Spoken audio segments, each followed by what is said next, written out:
Shalom, I'm Doran Ellenbill Dotan in Tzfat.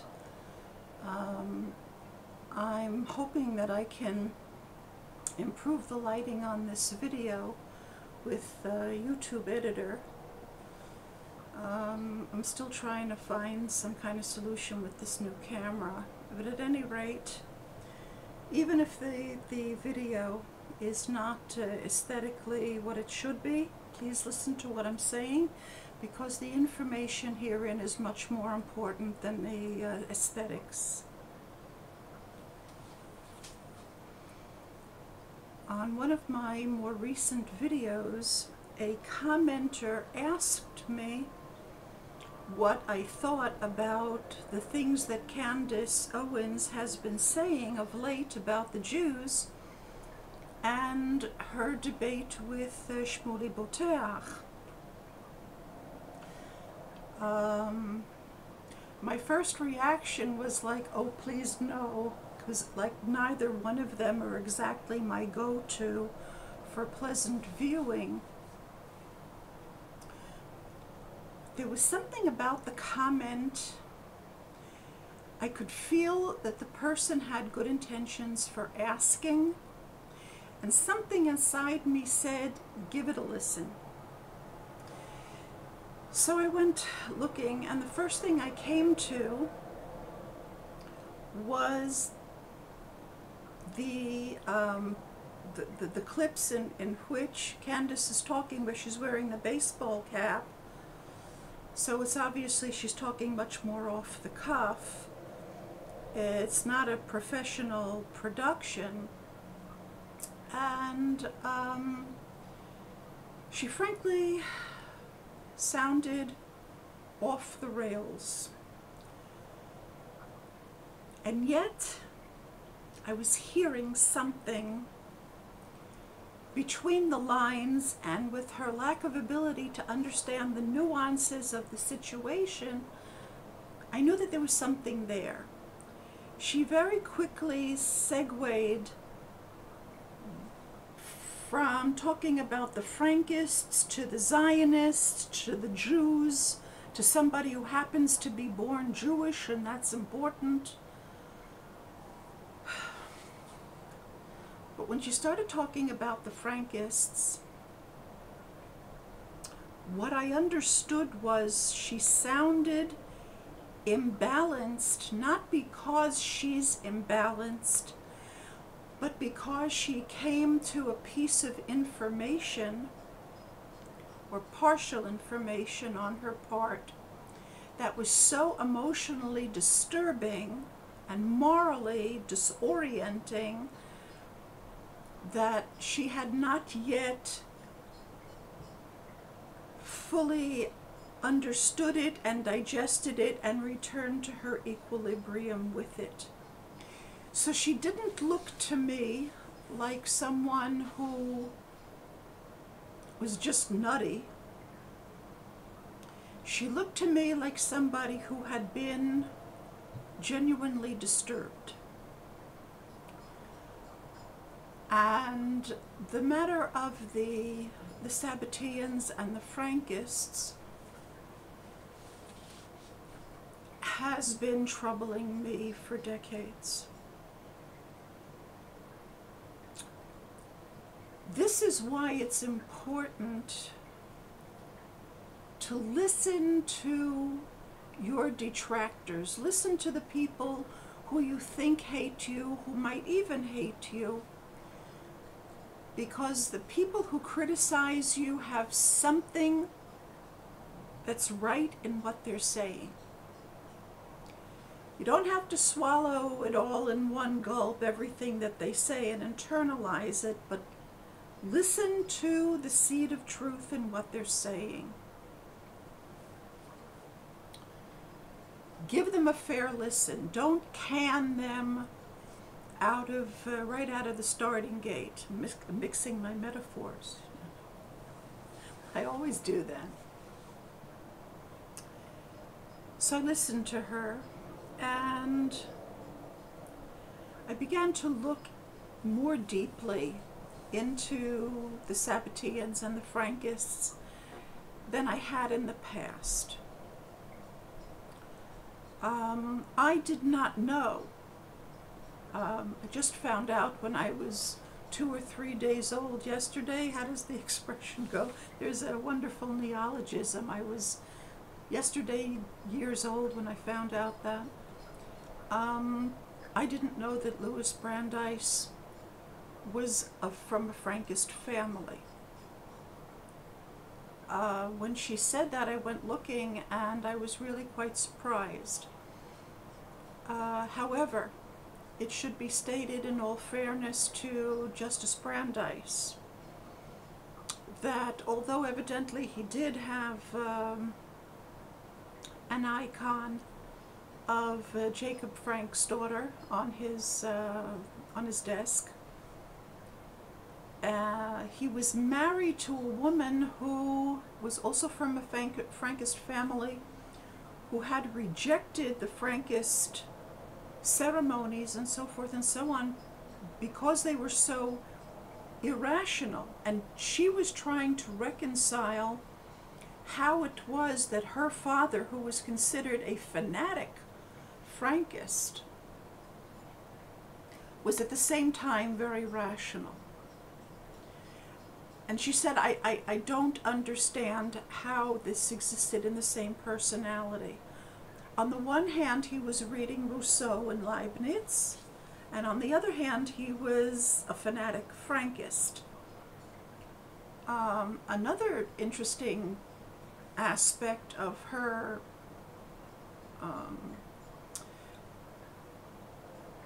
her son had asked her to explain to him what her childhood was like growing up in a Frankist home. He was curious about it. And her answer to him was very interesting. She said, I honestly can't answer you.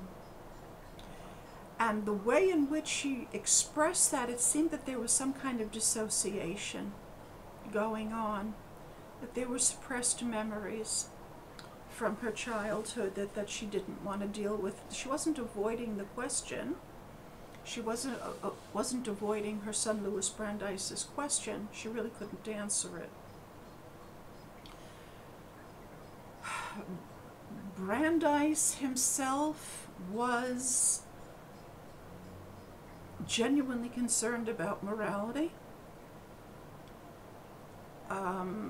The concern about and disregard for morality among the Frankists is something that I can't wrap my head around. I think that one of the things that's happening with them is that because of the sexual abuse, the trauma is causing schisms in their personalities. I think they're decompartmentalized. One of the very important things that America should know about Justice Brandeis is that the Zionists, whom he supported in his later years, requested that he leave his position from the Supreme Court in the United States. The reasons are not clear why. I don't know whether they wanted him to come to Israel and therefore leave his position, or they had other reasons. He refused to do that, and from that time he broke off support for the Zionists. So he did not betray America for the Zionists, and America needs to know that.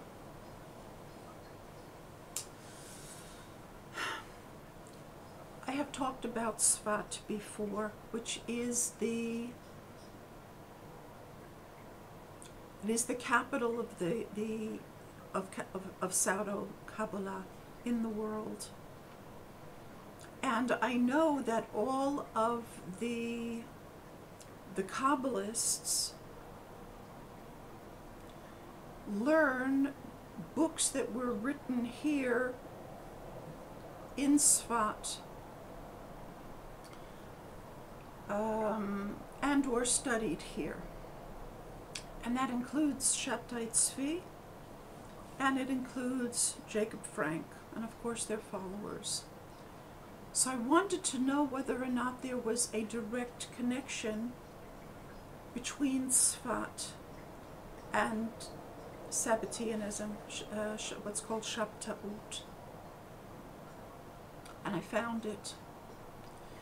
I'll link to the links below. Shabbtai Tzvi evidently came to Tzfat. He made a trip to Tzfat and to Aleppo and to Constantinople. This was on that kind of swing around that he was doing. And very, very strange things happened after he arrived here. People started having visions, people started falling down and having seizures, and it was said that they were prophesizing, and frankly it looks to me like they had been administered some kind of a drug en masse. But from that time, there was a direct link not only in learning the Kabbalah that was developed here in Tzfat on the part of those who went totally off the beam, but also that the seeds had been planted. Evidently, 10 people who were designated prophets were named here in Tzfat, and since there are families that are here in Tzfat from that time, there may be Sabbatean influences here. It's very likely. And I think that that should be examined, because Meron is right next door, and that's where they have those weird ceremonies with the fire in the graveyard there. Shimon ben Yochai, who they call him Shimon bar Yochai, which isn't correct, but never mind. Claiming that he wrote the Zohar, and they all read the Zohar, and Shabbtai Tzvi was considered a big genius in the Zohar. And Natan from Gaza, which is one of the things that I'm looking into, because I am convinced, absolutely convinced, that what is happening in Gaza now is somehow related to Natan from Gaza, who was he was a person who actually led Shabbtai Tzvi around by the nose. Shabbtai Tzvi was probably a manic depressive. And this Natan Ha'azati manipulated him. And it was him who convinced Shabbtai Tzvi that he was the Mashiach. And when the people in Jerusalem rejected Shabbtai Tzvi, Natan Ha'azati, that means Nathan who comes from Gaza, said that Gaza City was the new Jerusalem. I'm 100% convinced that what's going on in Gaza now has something to do with the Shabta'im. We know that a number of the people in Hamas, in the Palestinian Authority, a large number of Palestinians are genetically Jewish. Shabbtai Tzvi, having been threatened, of course, converted to Islam. There's some kind of a Sabbatean influence in Islam. They wear many hats. They dress up as Orthodox Jews. They dress up as college professors. They dress up as Arabs. They're in all walks of life, because their object is to penetrate world thinking in as many ways as they can. I'm sure that the Jesuits took a page out of their book about how to dress up and infiltrate.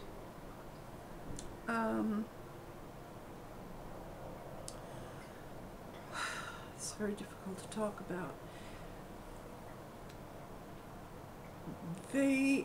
Jacob Frank evidently voluntarily converted to Catholicism.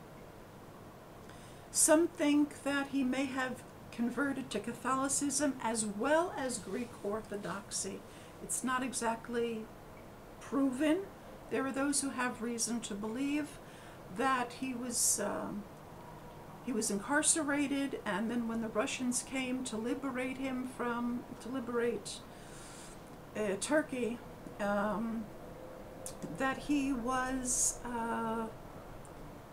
told that if he would convert to the Greek Orthodox way of practicing, that he would be released from prison. It's not exactly sure. Maybe. Point being is there are almost certainly influences in Christianity from the Shabta'im as well, and the Frankists as well. Watching Candace and Shmuley Boteach talking, the thought that went through my mind was, I wonder if they are both aware that their worldviews are deeply influenced by the Frankists, by the Sabbateans, the Frankists. I was listening, that was the irony of it. Although they appeared to be on two different sides, they both worked to the same purpose, which is making the Jews look bad. The main target of the Shabta'im and the Frankists are the Jews. And among the Jews, the most hated on their part are those who hail from King David. From things that I have seen in my life, from things that I see being done to the Ethiopians, and it is known, of course, that at least some of the Ethiopians, not all, of course, but some of them, we don't know what percentage, are direct descendants of King Shlomo and Malkat Sheba, which makes them Beit David through Solomon's line. And I think that this is the real reason why they are singled out for persecution. The racism is just a cover story. The government wants the public to think that there were racist incidents. That is the way it was reported in the news. In fact, when the Ethiopians arrived here, they were welcomed with open arms by everybody. People were fascinated with them, people embraced them, people loved them. And then all of a sudden there are all kinds of reports about racism that sound really far out, far-fetched, and probably concocted. And from that time there are racist incidents, right? But it's not racism. The problem that those who are pulling the strings behind the scenes have with the Ethiopians is that at least some of them are descended from Hamelech Shlomo, King Solomon. I find it very meaningful that the Ethiopian Jews never developed something like Sabbateanism. They never went off the beam like that. 27 long and hard years in the diaspora in Africa, and yet they did not freak out. The fact that they were so grounded, I'm sure, disturbs a lot of people.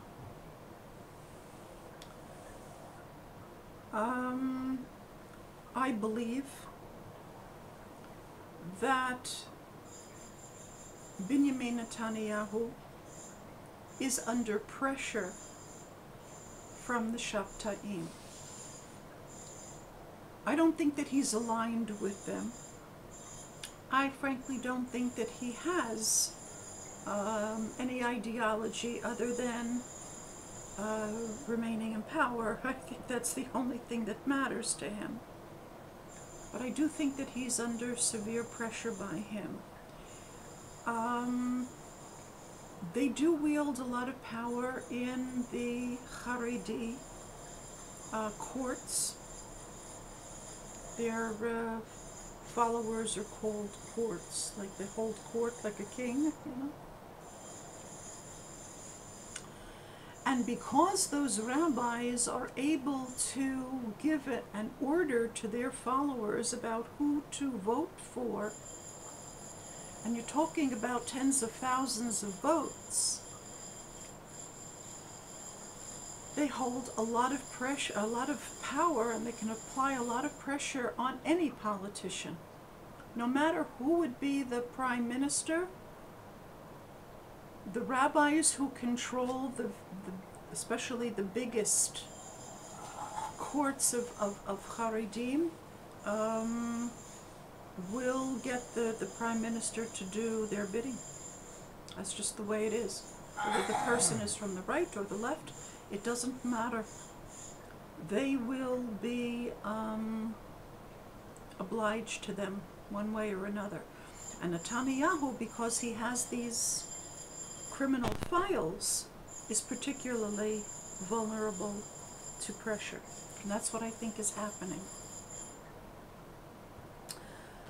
Those who know me know that I do not divide the world into me and them, or us and them. If there are phenomena like the Shabta'im, like the Frankists, among the Jewish people, it's because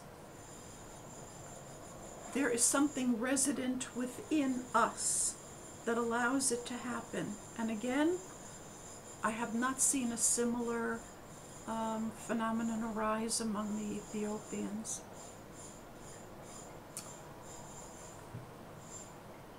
It's something that we have to root out. There has never been a messianic movement in Israel that has not brought chaos and destruction on the Jews and on the rest of the world. There has never been one. Whether it was Bar Kochva, or Yeshu, or Shabbtai Tzvi, or Jacob Frank, all of the self-proclaimed messiahs brought about suffering. With God's help, I have explained what the matter of the Mashiach really is. The Mashiach is not one individual. The Mashiach is the whole house of David, they being the Torah scholars who have attained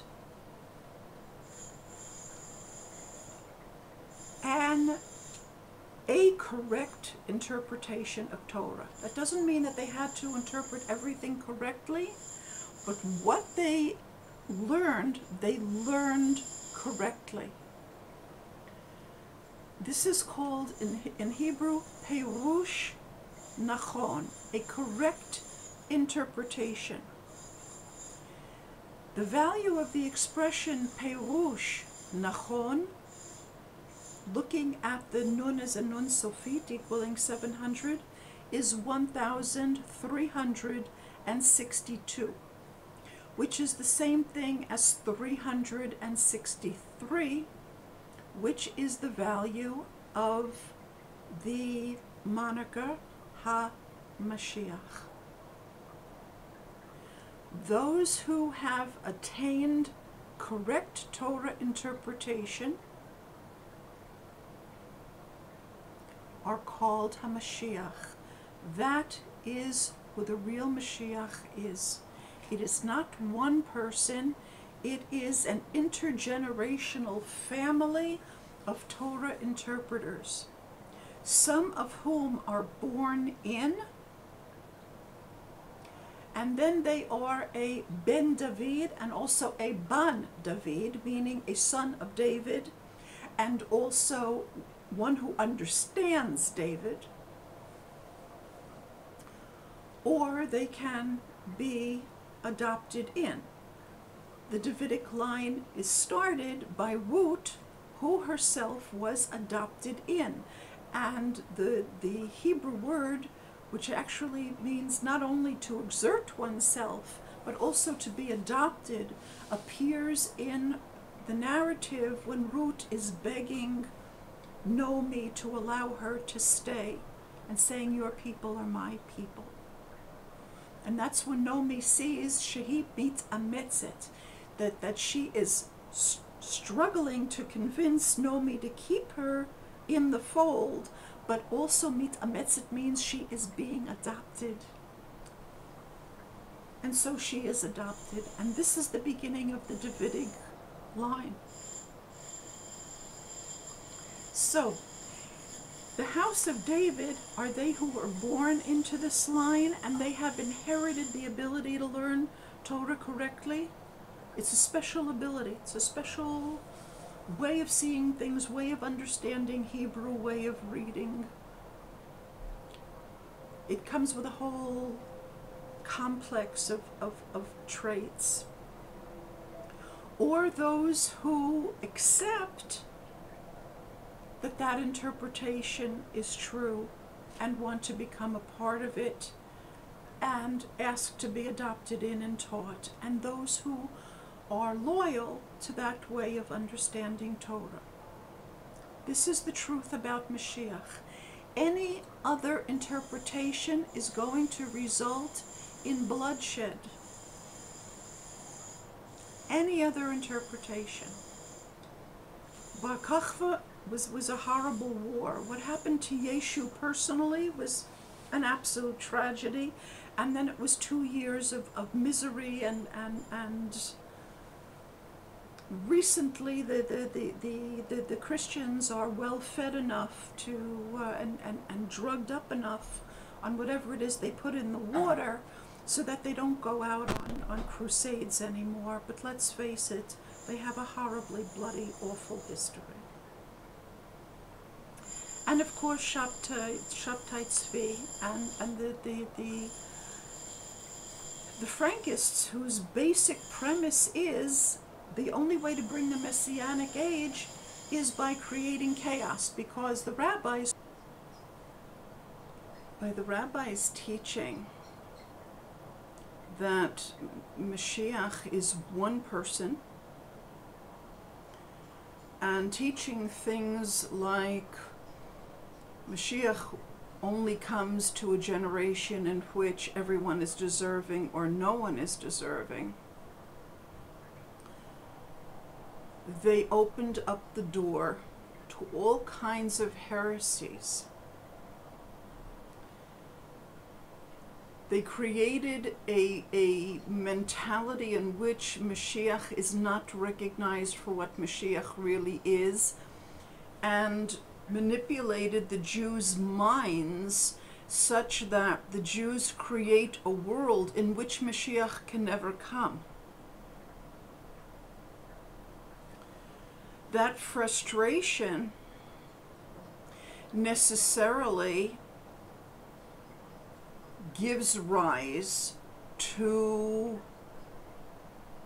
ideas that are extreme and dangerous, heretical, and frankly helter-skelter.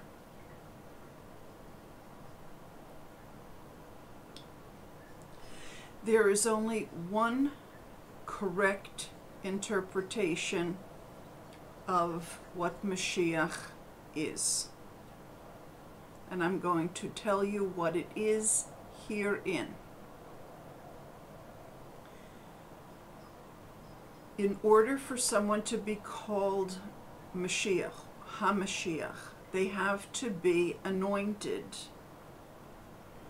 What is the shemen, what is thought to be oil, with which one is anointed in order to become Mashiach.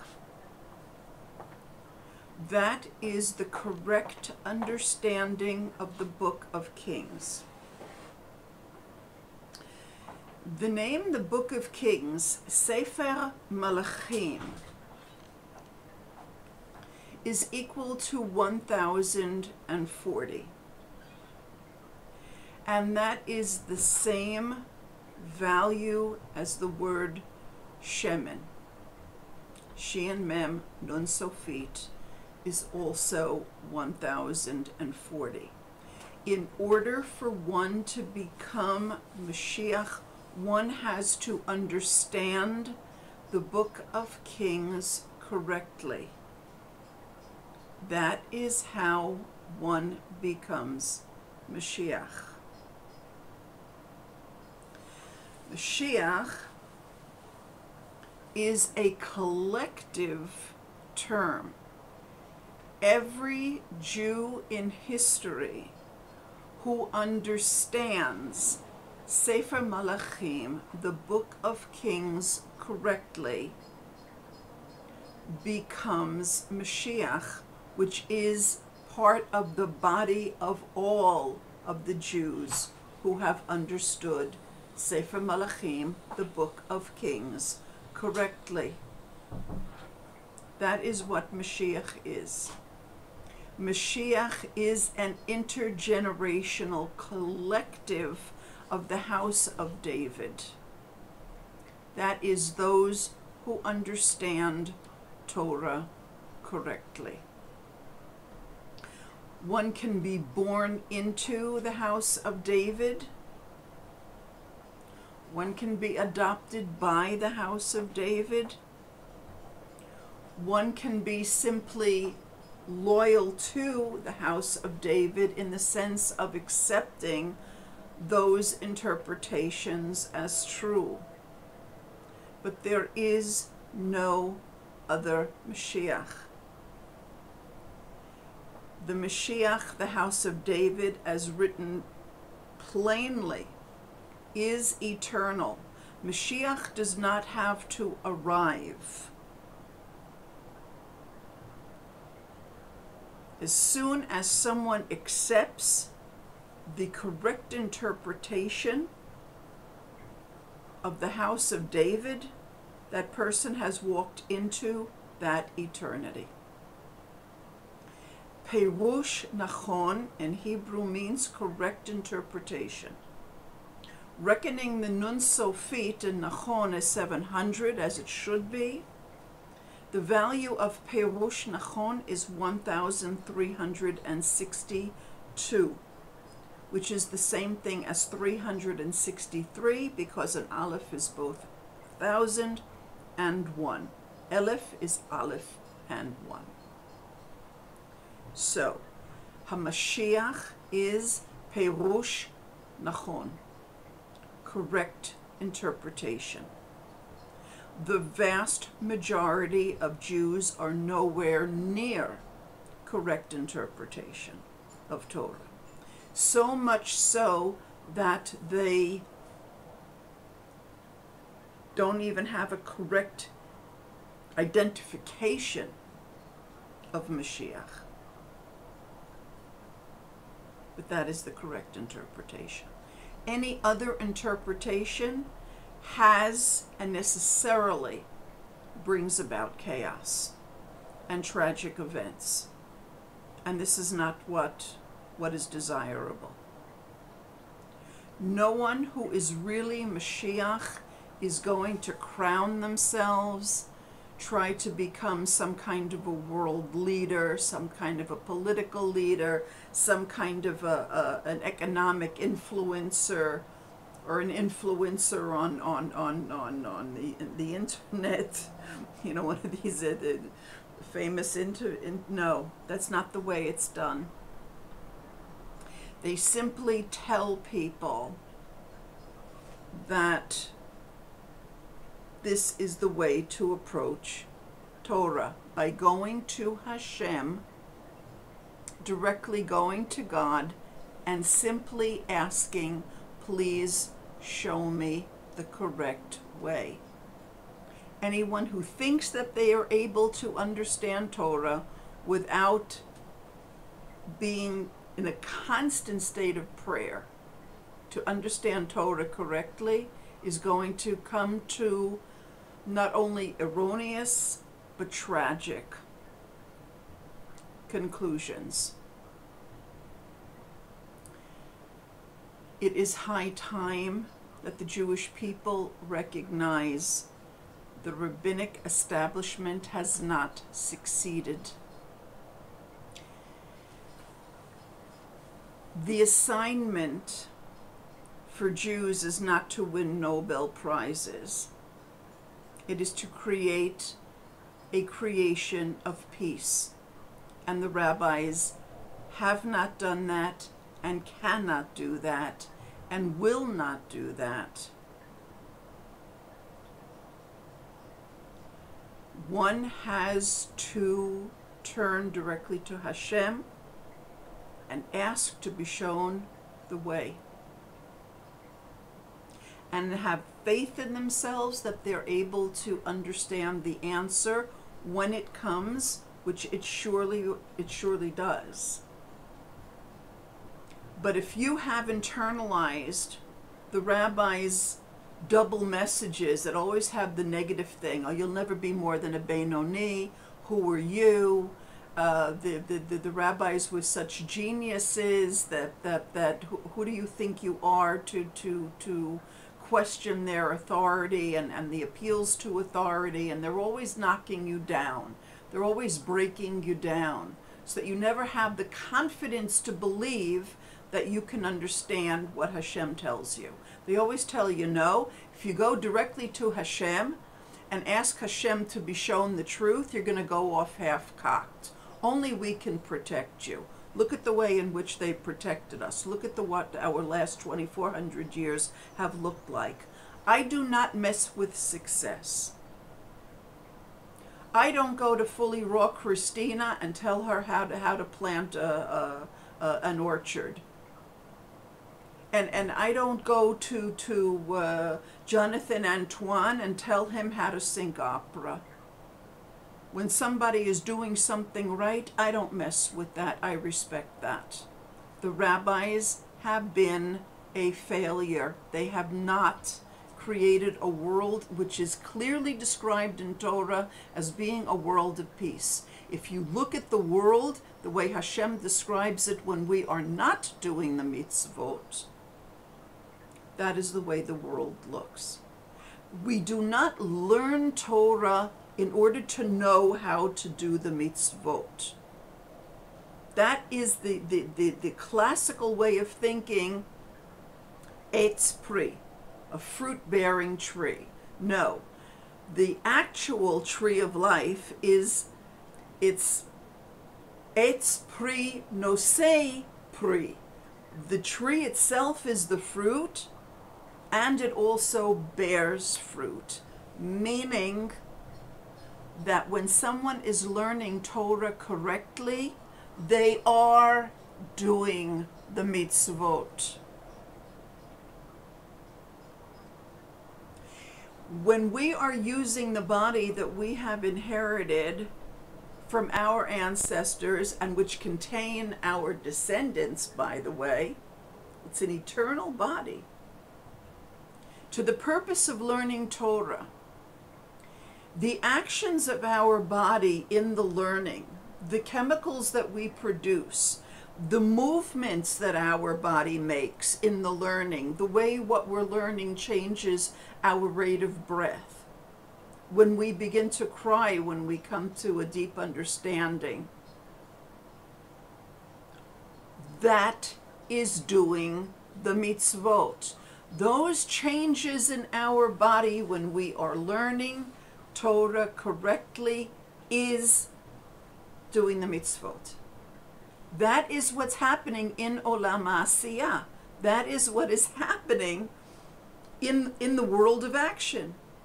You are actually That's the action. You're learning it. And if you're understanding it correctly, the learning and the doing are one and the same. You are doing.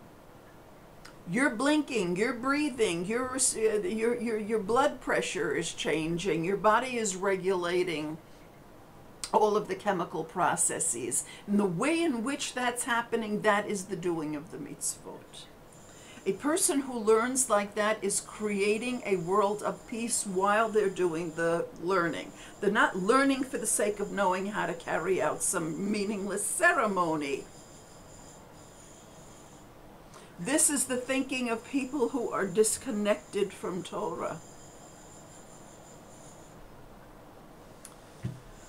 I can only tell you the truth. You see what the alternative to the truth is. You see what our history has been like. You see what our present is like. You can either go along with the rabbis and have them twist your mind and your emotions and make you live in a constant state of unrequited desire for Mashiach. Or you can simply do what I'm telling you to do, go to Hashem and say, please show me the way to do Torah. I'm not Shabtai Tzvi. I'm not Yaakov Frank. I'm not giving away, I'm not Frank's daughter. I'm not giving away icons of myself. I'm telling you what you need to do in order to learn Torah correctly, which has nothing to do with me being an intermediary or making money from it or becoming famous from it or anything else. I'm telling you very simply, the rabbis don't know what they're talking about. They will harm you. They will continue to harm you, either knowingly or not knowingly, depending upon how deeply into the Shabta'ut it is. And it's filtered throughout the entire rabbinic establishment already, either beknownst or unbeknownst to them, depending upon what level there are that they've been let into the secrets. Or you can turn to Hashem and say, please help me. Those are your two options. You see what the result of rabbinic interpretation is. It's worth a try, because they sure haven't led you right. Maybe, just maybe, if you can muster up the sincerity to go to Hashem with a sincere prayer to be shown the way, then you're also capable of understanding the answer. Thank you for listening.